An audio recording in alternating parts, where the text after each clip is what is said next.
లేకపోతే అల్లా వాళ్ళకి లేడు. అటువంటి సంగీత విలువ తెలియకుండా చాలామంది కళాకారులకి పాపం ఇక్కడ నాకు అదే బాధ అనిపిస్తది. కళని మన తెలంగాణలో మనకు ఆ దరిద్రమో, అది మన దురదృష్టమో ఏదో తెలియదు సార్. కానీ మనం వేరే ఏ ప్రాంతానికెళ్ళినా ఆంధ్రప్రదేశ్‌లో గానీ, మీరు తమిళనాడు ఎళ్ళని ఒక కళాకారుడు వచ్చాడంటే ఫస్ట్ కాళ్ళ మీద పడతారు. అంటే వాళ్ళకి విలువ తెలుసు కాబట్టి. ఇక్కడ ఏందంటే ఎవరైనా భజన చేసి ఇంత రాత్రికి భజన ఏంది ఇదేం సప్పుడు అంటారు. ఇప్పుడు వాళ్ళకు సార్ ఇది మనకు నారాయణతే నమలో నమో నమలో అన్నమాచారి గారు రాశారు కదా సార్. నాదప్రియతే నమో నమో. స్వామి గారికి ఆ పరమాత్ముడికి నాదమే ఇష్టం. ఎక్కడైతే భజన సంకీర్తన జరుగుతుందో అక్కడే పరమాత్ముడు ఉంటాడని ఆయన భగవద్గీతలు చెప్పాడు. అన్ని కీర్తనలు రాసి ఉంది కదా. మరి మనకు చదువు లేక కాదు, చదువు ఉంది.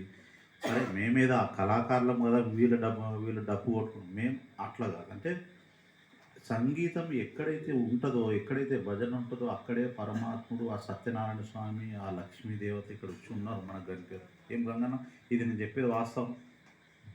నీ మాటకు తిరుగుంటగా అన్నట్టు మాట నేను తిరిగేస్తా. ఎందుకంటే గంగన్న మాటలు కోట్లవి. అది మేమైతే దేవుడు మాకు అవకాశం ఇస్తే మనందరి తరఫున ఇప్పుడు మన చాగంటి కోటేశ్వరరావు గారు మనకు ఇప్పుడు ఆంధ్రప్రదేశ్, చెన్నై, తమిళనాడు వాళ్ళు కలిపి చాలా గొప్ప కార్యక్రమం చేస్తున్నారు. ఒక కార్యక్రమానికి వివాహం యొక్క ప్రత్యేకత, వివాహము అనే ఒక ఆ విశిష్టత గురించి ఈరోజు చాగంటి కోటేశ్వరరావు గారు మాట్లాడారనమాట. కొన్ని గంటలు మాట్లాడతారు, వినాలనిపిస్తూ ఉంటుంది మనకు. అంత గొప్ప జ్ఞానం మనకు మన ప్రాంతంలో గంగన్న అనే వ్యక్తికి ఉంది. ఇది వాస్తవం. చాగంటి కోటేశ్వరరావు గారికి అంటే నేను కంపేర్ చేయట్లేదు. చాగంటి కోటేశ్వరరావు గారికి సంగీత పరిజ్ఞానం లేదు, మన గంగన్నకు ఉంది. భగవద్గీత మీద ఏ గ్రంథం, ఎన్ని పురాణాల్లో ఆయన ఇట్లా అవలీలగా చెప్పేస్తాడు.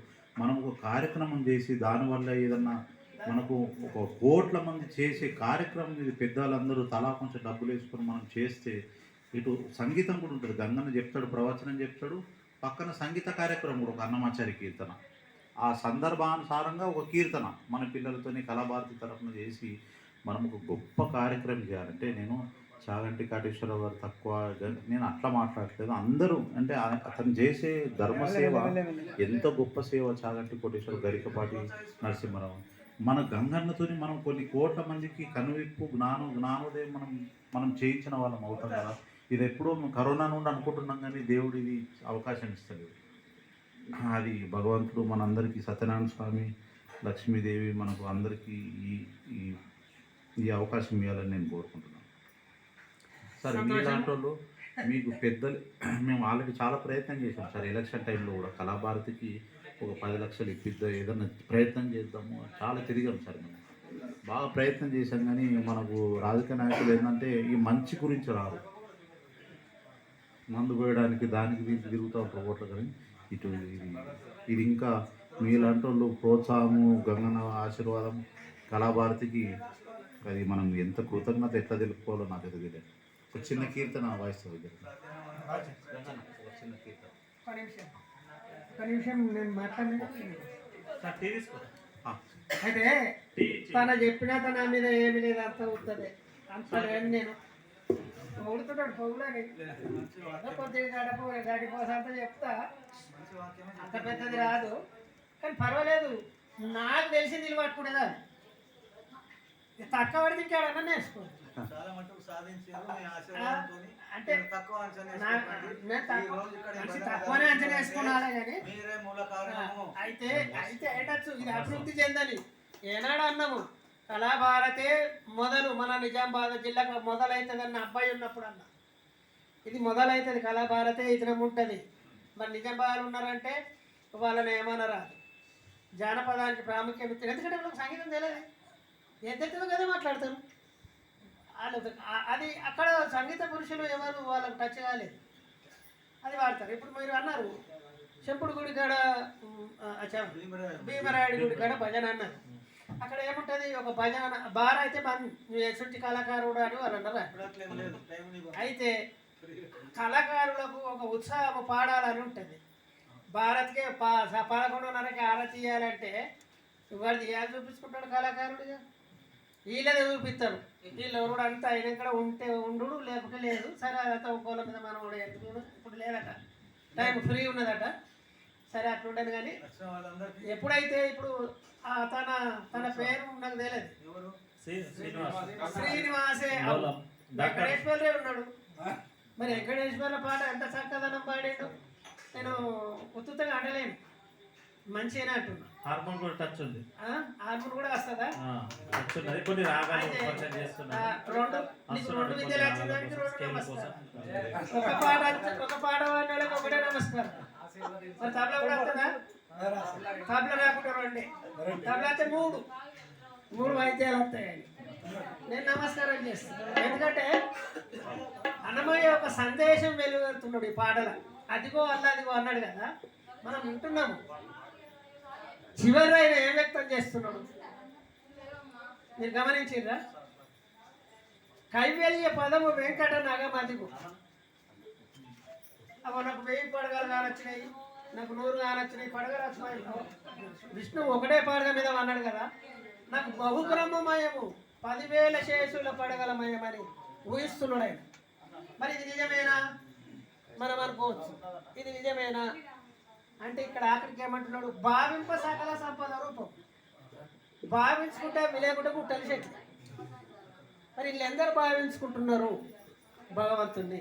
ఆ భావన వచ్చినప్పుడే ఆ పాట యొక్క అంతరార్థం ఆయన ఊహించినటువంటి ఆ సందేశం అందులో వ్యక్తం చేసిండు. భావింప సకల సంపద రూపం అదిగో, పావనం ఉన్నకెళ్ళ పావనమైంది. ఫెయిల్ అయ్యేది కాదు, ఖరాబ్ అయ్యేది కాదు. ఇట్లా నమ్ముకుంటే, లేకుంటే మనకు ఏం కనొస్తాయి? ఎక్కడి ఘాట్లు, ఎక్కడి చెట్లు. ఆ చెట్లని మునులు ఋషులు అక్కడ తపస్సు చేసుకుంటుంటారట. ఇంకో పాటలు అంటాడు. సరే అయితే నేను చెప్పుకుంటా కాదు, మళ్ళీ ఏదైనా విశేషం వస్తుంది.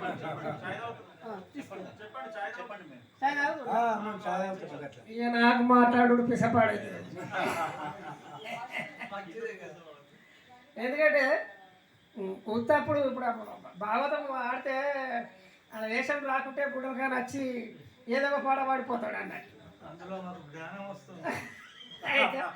గంగన్నని మనము అంటే అంత ఈజీగా మాట్లాడుతుంటాడు గంగన్న, కానీ ఒక్కొక్క అక్షరానికి అన్నమాచారికి అక్షరానికి అర్థం చెప్పే జ్ఞానవంతుడు.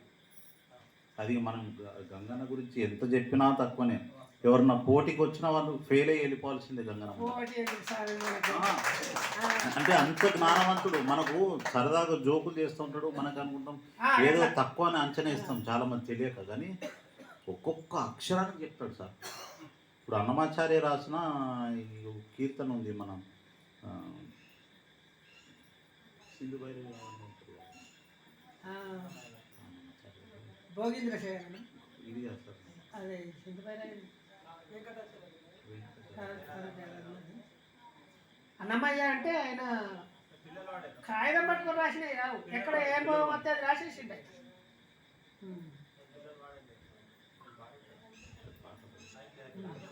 అంటే అన్నమయ్య కీర్తనలు ఆది పురుష గంగన్న ఆది పురుషకి ఒక్కొక్క అక్షరానికి అర్థం చెప్పేస్తాడు కానీ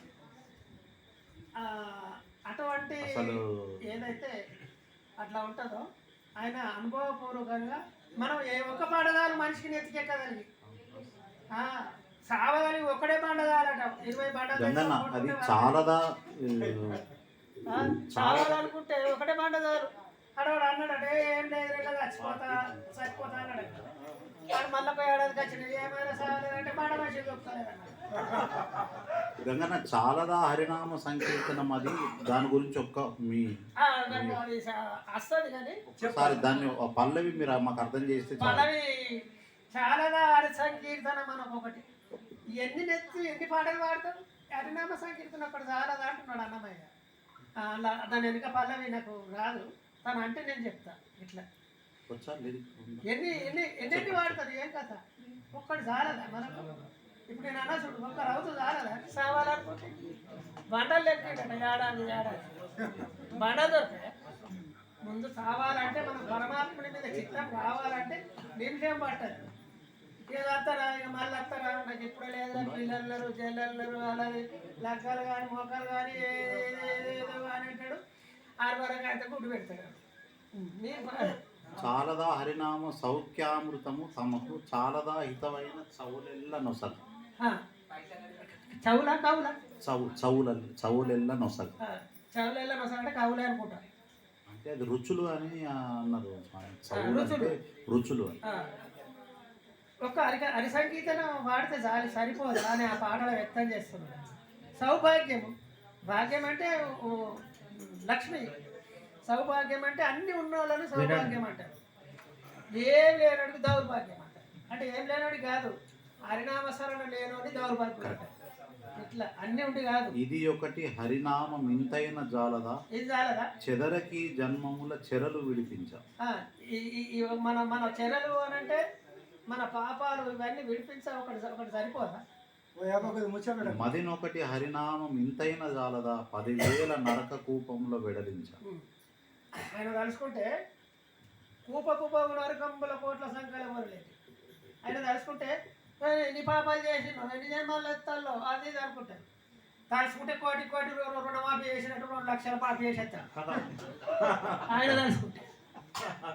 లేకుంటే వాడికి రాదు, వాడికో ఏమో కానీ వాడికి రాదు. భగవంతుడి కూడా అట్లనే. ఆయన తలుచుకుంటే ఎంత పాపాలు ఉన్నా కట్టుమాట అయితే ఒకటిపోయి అందులో ఏం పడతాయి, ఏటీఎంలో పడతాయి. తగు వెంకటేశు కీర్తనం ఒకటి చాలదా చాలా జగంలో చాలా కల్ప ఎన్ని భూజంబు వాడతావు? 50 వలెనుండా వాడతావా? అర్థం కానీ కల్ప భూజంబు వలెనుండా సొగసి ఈ విభుని దాసుల కరుణ జాలదా నగవు జూపులను నున్నతమెప్పుడు జూప.